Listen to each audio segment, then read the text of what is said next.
Halo Sobat Sehat semua, Assalamualaikum warahmatullahi wabarakatuh. Salam jumpa kembali dengan saya Sugito di channel Berbagi Sehat, channel edukasi dan motivasi seputar asam lambung, gejala inisiatif psikosomatis. Berdasarkan pengalaman saya sebagai orang yang pernah menderita asam lambung, gejala inisiatif psikosomatis. Harapan saya khususnya kepada teman-teman yang masih dalam penderitaan asam lambung, gejala inisiatif psikosomatis, setelah menonton video ini akan dapat tersugesti dan termotivasi untuk dapat cepat sembuh. Saya bisa sembuh, insya Allah teman-teman pasti juga bisa sembuh. Badai pasti berlalu. Baiklah teman-teman, pada kesempatan kali ini saya akan berbagi seputar asam lambung, gejala inisiatif psikosomatis dengan topik ciri-ciri terkena asam lambung, gejala inisiatif psikosomatis dan solusinya. Baiklah teman-teman ya, sebelum saya lanjutkan, tolong yang belum subscribe channel ini, klik subscribe dan loncengnya, supaya teman-teman tidak ketinggalan konten video-video berikutnya. Dan jika suka, klik like, lalu bagikan ke sosial media teman-teman, semoga bermanfaat buat kita semua. Baik, kita lanjutkan.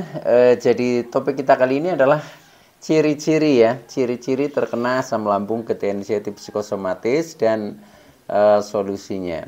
Teman-teman semua perlu kita sadari bahwa penderitaan asam lambung, gejala inisiatif psikosomatis ya, yang disebabkan oleh multifaktor, baik itu faktor fisik maupun faktor psikis dengan sensasi yang sangat beragam ya, yang sering kita kenal sebagai 1001 rasa sensasi ya, mulai dari ujung rambut sampai dengan ujung kaki ya.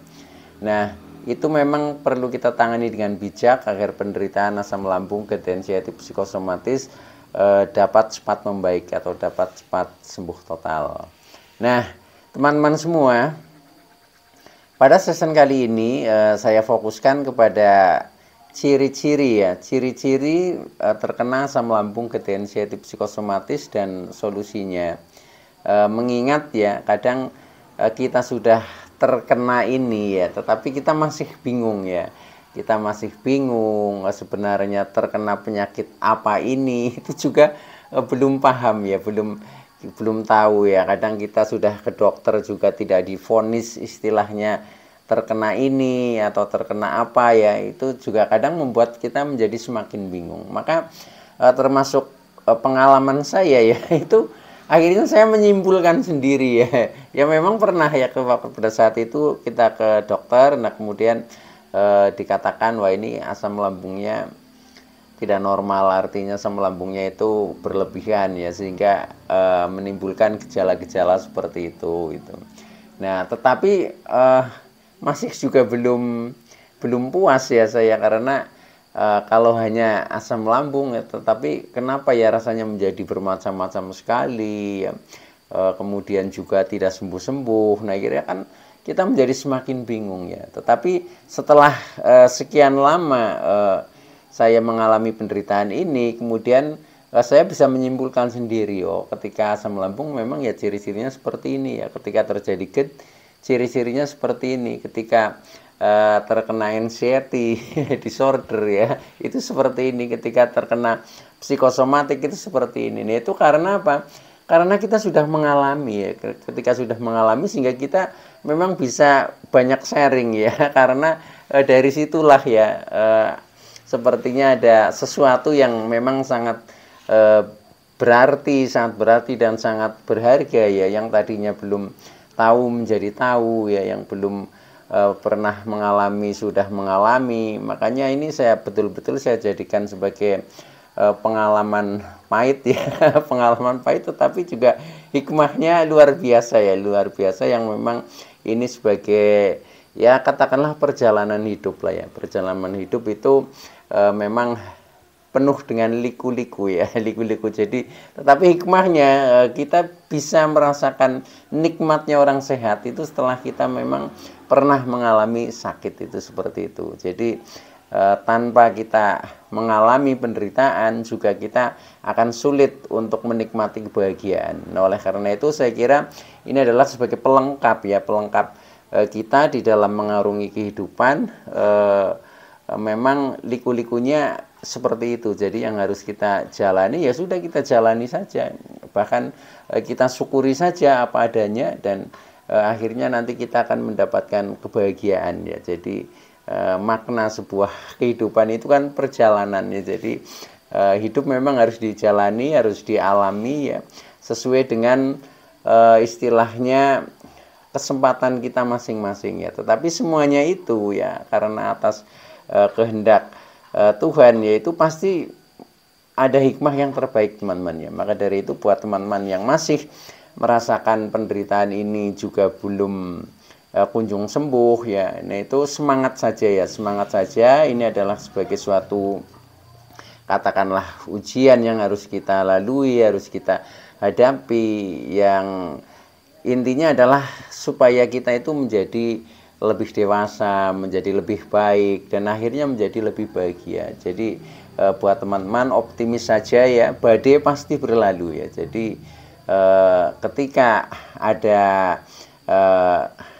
kesakitan ya, pasti akan ada kesehatan ya. Ketika ada kesulitan ya, pasti akan ada kemudahan ya. Jadi inamangal yusri yusro, itu memang rumusnya seperti itu teman-teman. Jadi ketika teman-teman masih belum merasa istilahnya fit ya, belum merasa enak betul badan kita ya karena penderitaan asam lambung ketensiatif psikosomatis, optimis saja. Semakin kita optimis, semakin kita semangat, semakin kita bisa mensyukuri ya, bahkan kita jalani dengan tawakal dan ikhlas, ini akan semakin mudah untuk dilewati teman-teman ya. Tetapi ketika kita masih selalu istilahnya apa ya, ya istilahnya menyesali, kemudian kita kadang mengumpat dan lain sebagainya, ini justru akan semakin lama bersemayam ya rasa-rasa tidak nyaman itu. Maka dari itu ya silahkan ya. Jadi ini memang juga membutuhkan kesabaran ya. Maka buat teman-teman yang masih istilahnya belum sembuh total ya, sabar saja, ini memang perjalanan. Tetapi ketika kita sabar pasti akan sampai ke tujuan ya. Tujuan kita yaitu untuk sembuh secara permanen. Itu teman-teman. Nah baik ya, jadi sesuai dengan topik kali ini yaitu tentang ciri-ciri ya, ciri-ciri terkena asam lambung ketensiatif psikosomatis. Yang pertama yaitu tentang asam lambung ya. Jadi asam lambung itu bagi kita yang sudah mengalami dan sudah juga terkena GERD, ensiatif psikosomatis, itu kadang begitu kita mendengar asam lambung itu kadang kita menjadi tambah takut itu ya. Kesannya itu penyakit berat ya. Sebenarnya bukan ya teman-teman. Jadi asam lambung itu cairan di dalam tubuh, yaitu di dalam lambung ya, yang diproduksi secara otomatis oleh lambung kita ya, oleh tubuh kita, dan berfungsi untuk mengurai makanan di dalam pencernaan ya. Jadi ini sangat dibutuhkan dan semua orang itu juga punya ya, karena diproduksi secara otomatis. Jadi sekali lagi ini asam lambung itu bukan penyakit ya, tetapi zat yang ada di dalam tubuh kita yang dibutuhkan oleh tubuh kita ya. Nah cuma permasalahannya itu ketika tidak normal ya. Tidak normal itu artinya sering terjadi over atau berlebihan ya. Nah akhirnya perut kita atau lambung kita menjadi merasa terganggu. Contohnya dengan ciri-ciri ya, itu menjadi perut merasa penuh ya, merasa begah, merasa kembung, merasa sembelit, merasa kadang mengganjal di ulu hati, sampai dengan nafas menjadi agak pendek. Itu karena memang asam lambung ya. Jadi karena sifatnya yang panas, yang asam, yang tajam, itu juga mengandung gas. Nah akhirnya perut merasa penuh seperti itu teman-teman. Maka buat teman-teman yang memang merasakan sensasi seperti itu ya, belum makan tapi juga kadang perut rasanya sudah penuh ya, apalagi setelah makan ya, kadang dipegang saja itu keras ya. Keras itu karena saking penuhnya gasnya itu.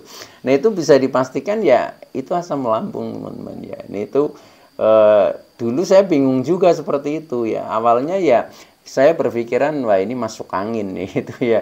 Nah akhirnya setelah kita misalkan minum tolak angin atau apa dengan harapan itu menjadi sembuh, ternyata juga belum. Nah itu, nah akhirnya kita menjadi semakin bingung seperti itu. Nah maka dari itu ya sudah, ketika ciri-cirinya seperti itu bisa dipastikan asam lambung, teman-teman. Jadi sensasi di seputar lambung itu seperti itu.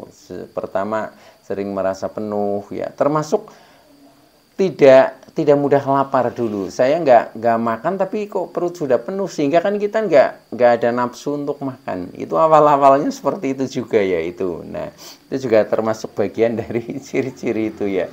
Nah itu maka kenali aja dulu ya. Nanti solusinya secara keseluruhan ya, secara keseluruhan setelah kita uraikan ciri-cirinya dulu. Nah itu yang pertama, yang seputar dengan asam lambung. Nah yang kedua, asam lambung ini bisa asam lambung yang bersifat biasa ya. Biasa ini ya hanya di seputar lambung saja baru ya. Contohnya seperti kita menamakan mah ya, itu seperti itu ya.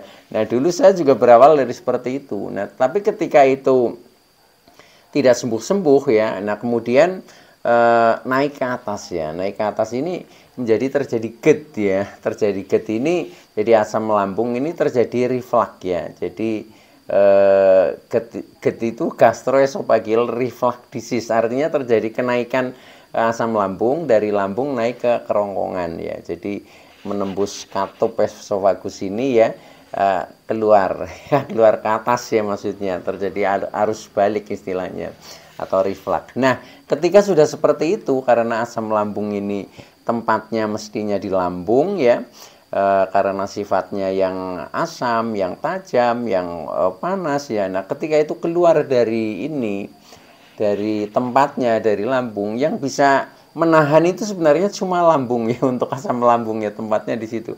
Nah ketika keluar itu otomatis menjadi masalah ya, masalah organ tubuh kita, karena itu terkena sifat-sifatnya yang asam, yang tajam, yang keras ya, itu seperti itu. Nah akhirnya setelah terjadi GERD itu ciri-cirinya timbul bermacam-macam sensasi. Contohnya ciri-cirinya dada terasa panas seperti terbakar ya, kemudian kadang ada nyeri di dada ya, kemudian kadang ada rasa senut-senut ya, kemudian bahkan ada pokoknya di seputar dada ini tidak nyaman ya, sampai dengan ke mulut yaitu kadang sampai terasa asam itu. Nah itu ketika sudah seperti itu sudah terjadi GERD, teman-teman ya. Tetapi yang lebih kompleksnya lagi ya, itu sensasinya menjadi bermacam-macam ya, mulai dari kepala yang selalu pusing-pusing, kepala berat, keliengan ya, yang mata kadang pandangan buram, kadang berkunang-kunang, kadang bergelombang ya, telinga berdenging ya, hidung yang sering mampet ya. Nah itu bermacam-macam sekali, sampai leher kaku ya, sampai pundak, tensi naik, kemudian badan rasanya ini kadang pegel-pegel ya, untuk jalan saja sempoyongan ya, kaki, tangan itu rasanya dingin ya, kadang kita susah berkeringat. Nah itu juga sensasi dari GERD. Itu yang saya rasakan seperti itu, sampai akhirnya itu menimbulkan kecemasan, teman-teman. Ya siapapun orangnya pasti akan cemas ya, ketika kita dihantam dengan bermacam-macam rasa yang dulunya itu belum pernah merasakan ya, sehingga timbul kita menjadi cemas ya. Akhirnya kita terkena anxiety disorder atau kecemasan berlebih ya.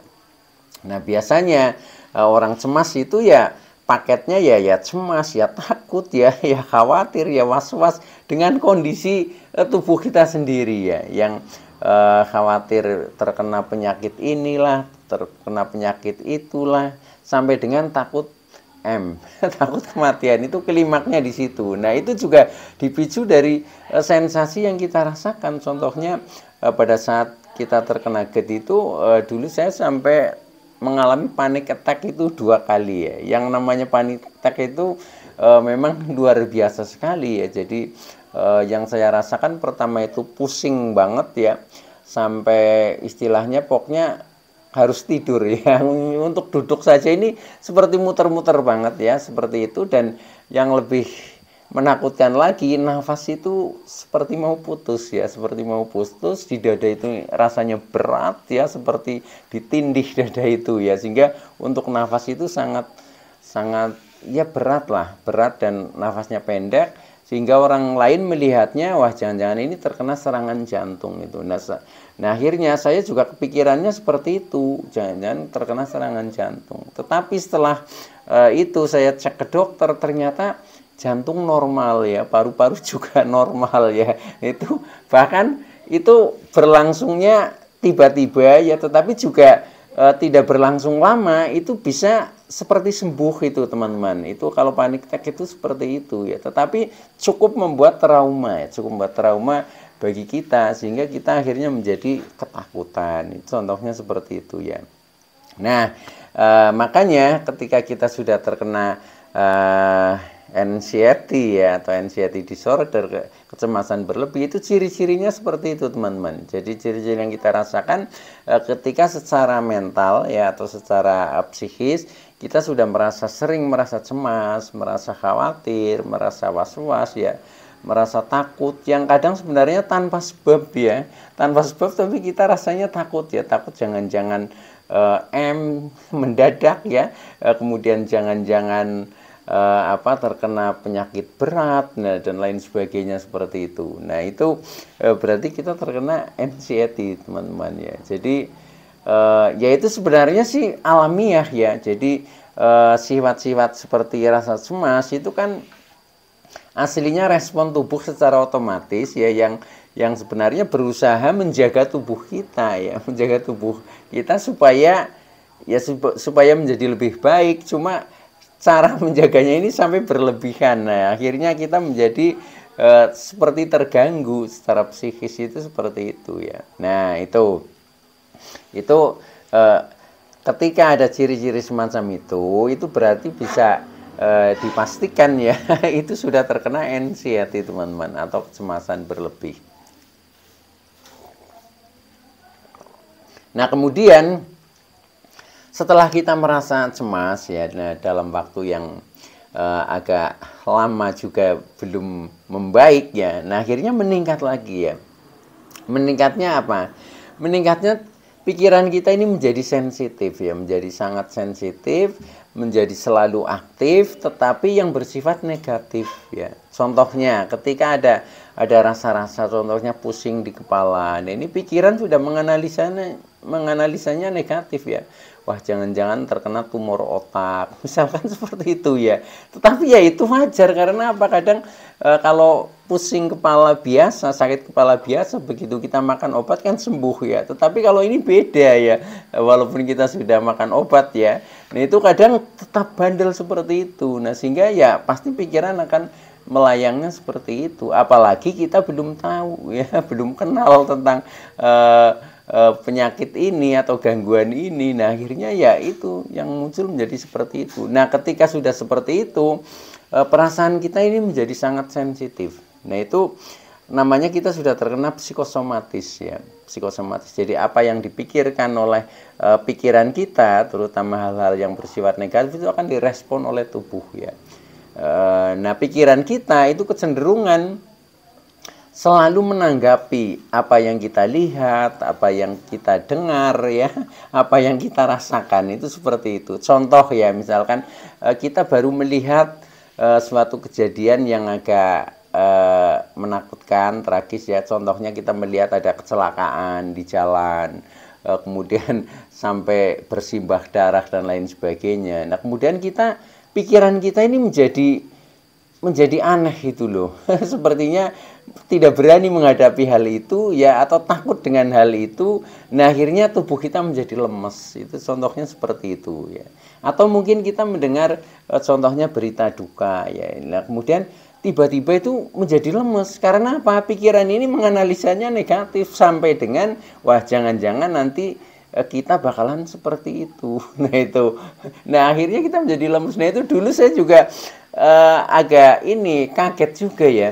Kenapa kalau ada berita duka kok saya terus lemes sekali. Dan itu ya pertama kali saya mengalami itu sampai 1 minggu ya. 1 minggu itu masih tubuh saya ini seperti tidak berdaya, rasanya lemes, gemeteran, ya tidak berani keluar rumah, pokoknya menjadi penakut sekali. Nah itu setelah waktu itu saya ini jadi ada kebetulan itu saudara saya yang kemudian meninggal dunia, begitu saya dikabari lewat telepon ya. Nah itu kemudian langsung itu kok jadi gemeteran seperti ini, jadi tubuh nggak bertenaga, menjadi lemes, pokoknya rasanya nggak nyaman banget itu seperti itu. Nah itu ternyata itu sudah terkena psikosomatik. Jadi begitu kita mendengar ya, begitu kita melihat, begitu kita merasakan rasa-rasa yang tidak nyaman ya, apalagi yang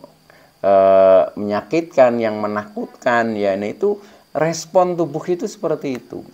Nah maka ketika teman-teman tubuh merasa sensitif ya, setelah kita mungkin pikiran kita negatif, setelah kita melalui mendengar ya, melalui melihat, merasakan, nah itu bisa dipastikan itu terkena psikosomatis teman-teman ya.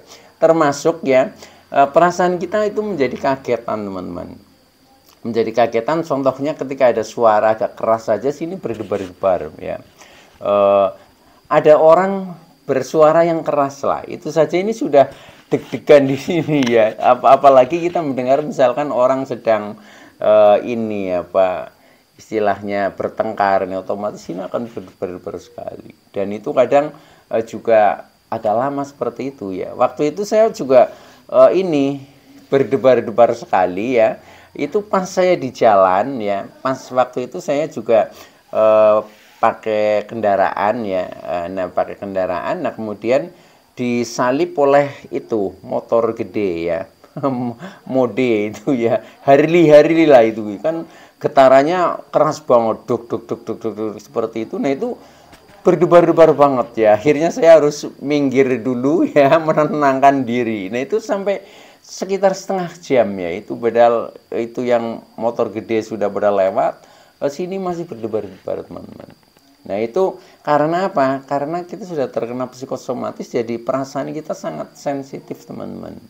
Ya termasuk kita menjadi mudah tersinggungan, itu juga kadang seperti itu.